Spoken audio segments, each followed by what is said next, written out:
Kita udah bahas soal ciri-ciri dasar dari seekor amfibi di sini, bahwa dia itu punya 4 tungkai, punya kulit tipis dan lembab, terus dia juga ada organ pendengaran berupa telinga sederhana. Nah, sekarang kita bakal fokus ke bagian sini nih. Respirasi via kulit dan paru-paru. Gimana mekanismenya dan apa bedanya pernafasan via kulit maupun dengan paru-paru. Nah, di sini kita bakal bahas yang via kulit dulu deh di sini. Jadi kita punya gambar katak ya di sini ya. Katak ini dia bernafas lewat kulit. Kenapa? Karena tadi disebut bahwa kulitnya itu tipis dan lembab. Nah, apa hubungannya kulit dan tipis?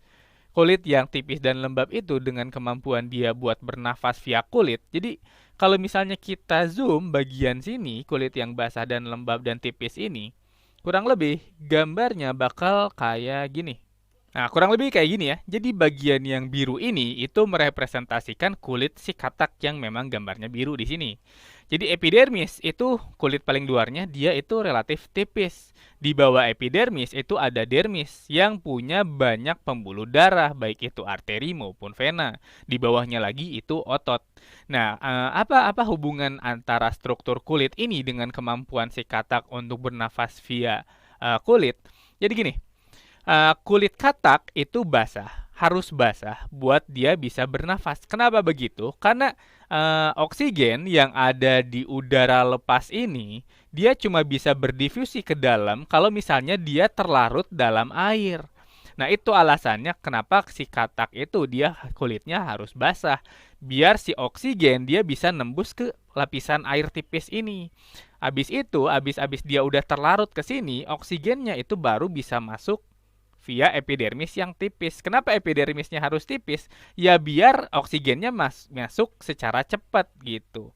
Semakin tipis si epidermis ya semakin cepat proses difusi atau pergerakan si oksigen dari luar dari permukaan air ini yang tipis ini ke menuju ke ini ya bagian-bagian yang ada pembuluh darahnya.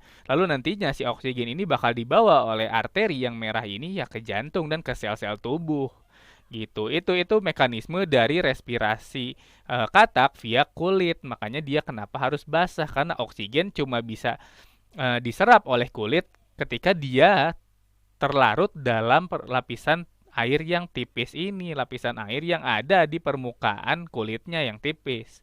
Oke, itu kurang lebih soal cutaneous respiration atau respirasi via kulit. Nah, sekarang kita mau ganti nih, bahas respirasi yang via paru-paru. Nah, ini adalah kurang lebih diagram yang menggambarkan proses pernafasan via paru-paru pada katak ya.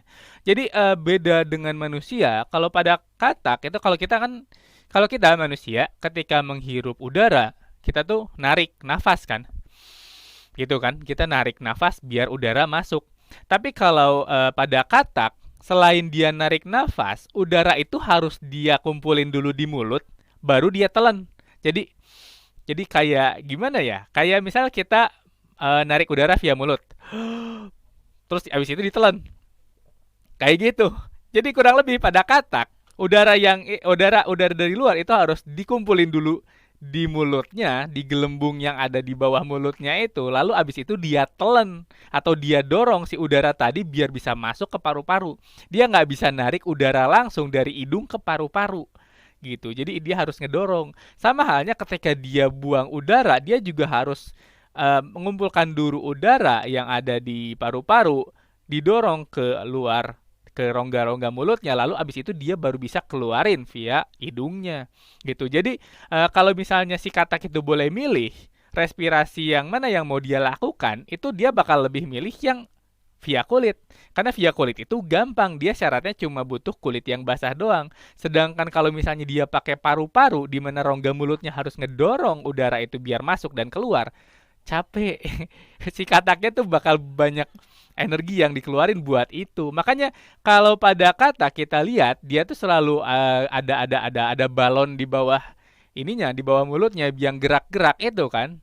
Itu tuh bukan iseng ya, itu tuh dia lagi nafas karena nafasnya dia harus banyak dorongan, banyak otot yang bekerja di situ. Oke, jadi bisa saya simpulin di sini pada respirasi dengan kulit dia pasif ya.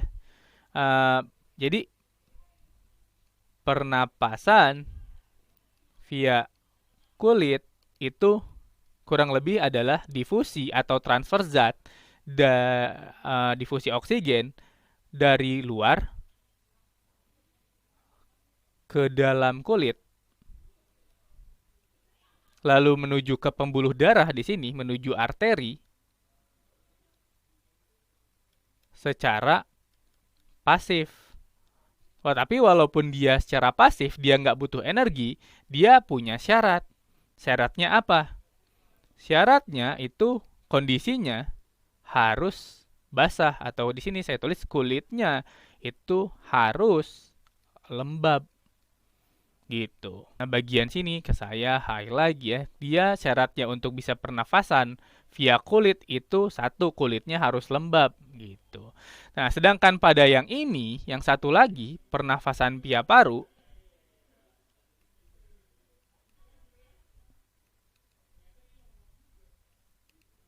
lebih bisa saya tulis bahwa udara itu harus ditelan masuk dan didorong keluar.